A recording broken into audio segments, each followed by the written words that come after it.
செல்வங்களுக்கு வணக்கம். நாம் என்ன கதையை பார்க்க போகிறோன்னா, பலமும் பயமும்.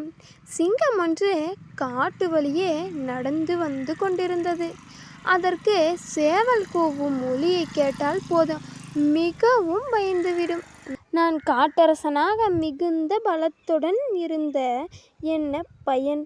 ஒரு சேவல் கூவுவதைக் கண்டு பயந்து வாழ்வது ஒரு வாழ்வா என்று தனக்குத்தானே மிகவும் நொந்து கொண்டே இருந்தது. அப்போது எதிரே ஒரு யானை மிகவும் சோர்வுடன் தனது காதுகளை இரு பக்கமும் வேகமாக ஆட்டிக்கொண்டு வந்தது. அதனை கண்ட சிங்கம், யானையாரே, மிக பெரிய உருவம் கொண்ட உமக்கு என்ன கவலை? ஏன் வெட்டமாக வருகிறீர் என்று கேட்டது. சிங்கம், நண்பரே, அதை ஏன் கேட்கிறீங்க? எனக்கு நிம்மதியே இல்லாமல் போய்விட்டது. இதோ எனது காதுகளின் பக்கத்தில் குருவி ஒன்று பறந்து கொண்டே இருக்கிறது. அது காதுக்குள் நுழைந்து கொண்டு விட்டால் அந்த வலியை தாங்க முடியாது.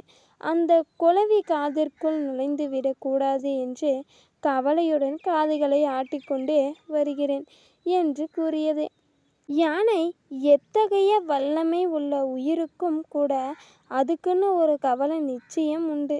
அதுபோலத்தான் நமக்கும் என்று உலக வழக்கத்தை புரிந்து கொண்டு அதிலிருந்து எதற்கும் கவலைப்படாமல் மகிழ்ச்சியுடன் சிங்கமும் வாழ ஆரம்பித்தது.